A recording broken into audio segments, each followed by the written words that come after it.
De volta no terceiro e último bloco do Alerj Entrevista de hoje, conversando com o deputado Jorge Babu sobre seus projetos parlamentares. Deputado, um outro projeto de sua autoria é o que reivindica vale-refeição para o policial. Parece que o policial só pode comer no batalhão, mesmo que ele esteja trabalhando na rua. Na verdade, a gente está propondo uma alteração da lei que fala sobre o arranchamento do policial militar, né?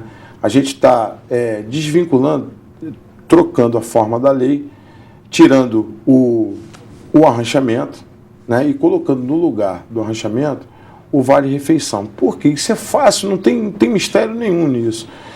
Para a prática do serviço, quer dizer, a gente já vive numa cidade super, hiper violenta. A gente vive precisando, numa cidade que precisa de policiais, a gente vê e entende o esforço, às vezes, sobrenatural dos nossos governantes de procurarem acrescer a quantidade de policiais. E a polícia perde tempo nos batalhões, porque os policiais de serviço têm que retornar ao batalhão para poder fazer a refeição. E eu acho que era muito mais produtivo e era legítimo que o policial militar tivesse um vale-refeição e no transcorrer do serviço ele pudesse parar em algum lugar na própria rua, que ele estando na rua estaria de serviço e pudesse fazer a sua refeição na rua, sem ter que retornar ao batalhão para fazer. Mas na a sua prática alimentação. ele sai do serviço, vai no batalhão, almoça ou janta, enfim, e volta? Se não for, é pior ainda. Porque isso, a polícia logisticamente falando, é complicado. Sim, né? mas se não for, é pior ainda. Porque a polícia militar cobra do policial, do praça, a alimentação. Se o policial está na rua envolvido numa ocorrência, ele não pode voltar ao batalhão para se alimentar, ele paga pelaquela alimentação e ele depois tem que se alimentar na rua. Então, quer dizer, nesse fato que você acabou de falar, na questão de... É prática voltar para o batalhão. E se ele estiver numa ocorrência, se estiver trabalhando, estiver envolvido numa troca de tiro, ou seja lá o que for... Se ele estiver impossibilitado, como é que ele faz? Nesse caso é pior ainda, porque ele paga e não come. Ele paga e não come e perde o direito da comida daquele dia. Então, eu acho que o vale-refeição, a Polícia Civil já é assim há muito tempo, recebe vale-refeição. Eu acho que o vale-refeição é uma prática que a gente poderia... evitar que um monte de coisa acontecesse. A gente poderia evitar que houvesse algum tipo de constrangimento com relação ao policial, dele ser descontado da conta dele, a alimentação e ele não poder fazer alimentação no quartel.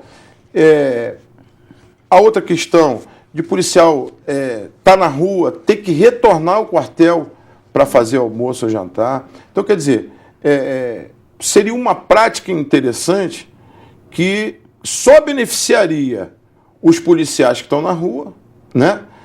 Que, por tudo isso que a gente já falou, e beneficiaria também a polícia, porque a polícia ia poder ter o maior número de policiais na rua o tempo todo, sem horário de almoço, que pudesse estar na rua. À medida que o policial estivesse fazendo uma refeição, por exemplo, num restaurante, ele está na rua, ele está ali, a qualquer momento ele pode ser acionado. Ele não deixa de ser um policial porque está almoçando. Pois é.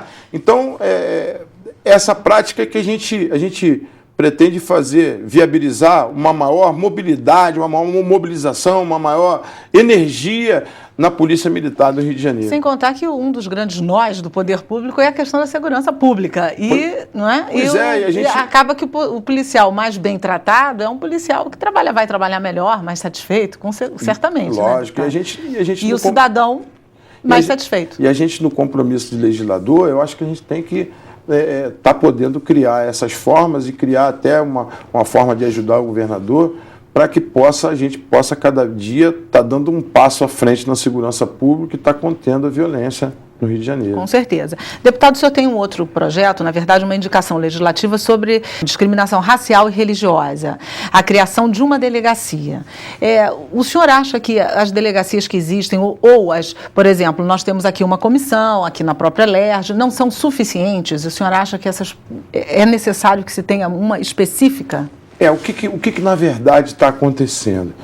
A gente tem acompanhado as manchetes dos jornais, a gente vê todo dia invadiram um centro espírita, depredaram, quebraram imagens de santo.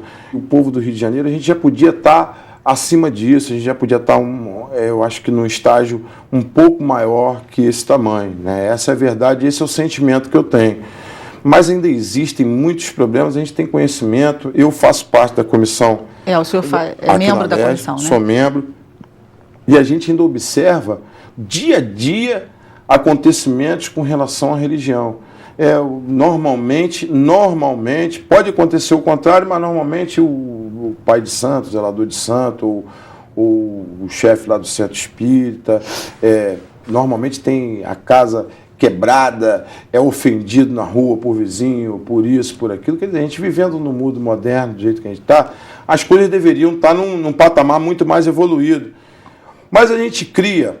Porque o respeito assim, é a melhor regra de convivência. É a melhor regra de convivência. Mas a gente cria uma delegacia que cuide exatamente dessas questões, da questão racial, da questão religiosa, da questão que eu acho mais específica, e talvez os policiais dessa delegacia pudessem estar mais bem preparados para atender esse tipo de ocorrência. E o senhor acha que as pessoas também se sentiriam mais à vontade sentiriam mais à vontade fazer as suas denúncias? E a polícia teria condições de averiguar com mais rapidez, com mais tranquilidade, porque, na verdade, a gente tem conhecimento próprio, que eu sou policial, posso falar bem disso, apesar de já estar como político há alguns anos, mas a delegacia acaba ficando assoberbada de diversos problemas e diversos diferentes problemas que talvez não fosse suficiente para dar uma atenção específica para cada um.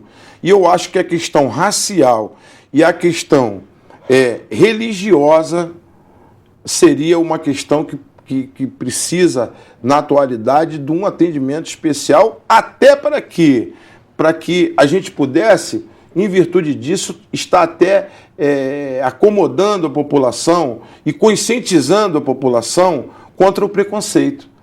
Né? Porque o preconceito religioso, o preconceito racial, isso é crime. Qualquer preconceito deve ser banido, pois não importa qual seja. Isso é crime. Então, a gente precisava estar... eu acho que a criação dessa delegacia ela teria dois papéis específicos. Primeiro, de poder investigar esses crimes na íntegra. O segundo, de trazer uma consciência às pessoas da atualidade. A gente está vivendo no século XXI. Né? A gente está vivendo em meio a uma crise, tentando se livrar de uma crise, a gente está vivendo em meio a uma violência brutal no Rio de Janeiro. Então, as pessoas, fazer esse papel principal das pessoas terem também um pouco de consciência. Na verdade, ajudaria a um chamamento à consciência das pessoas. Não seria só... A gente está fazendo essa indicação ao governador e a gente vai conversar com o governador. Tem alguns segmentos religiosos, da Umbanda, do Candomblé, principalmente, se movimentando e estão marcando reuniões comigo para que a gente possa estar levando essa proposta ao governador para que a gente possa dar um atendimento especial e específico a esse tipo de coisa, para que isso não seja e não se torne, vamos dizer assim, estatística de violência no Rio de Janeiro.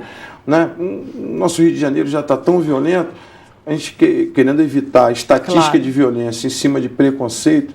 É verdade. É muito bom isso. E enquanto isso, a comissão vem fazendo um trabalho que já recebe denúncias, né? Se o telespectador estiver nos ouvindo, quiser, pode usar o serviço aqui da Alerj, que já está em pleno funcionamento. Deputado, obrigado pela sua presença, eu desejo sucesso aí nos seus projetos. Estamos trabalhando. Isso, muito obrigada mais uma vez. A você que nos assiste, obrigado por sua audiência, e se você quiser rever este programa ou qualquer outro de nossa programação, basta acessar o site www.tvalerj.tv. Até a próxima.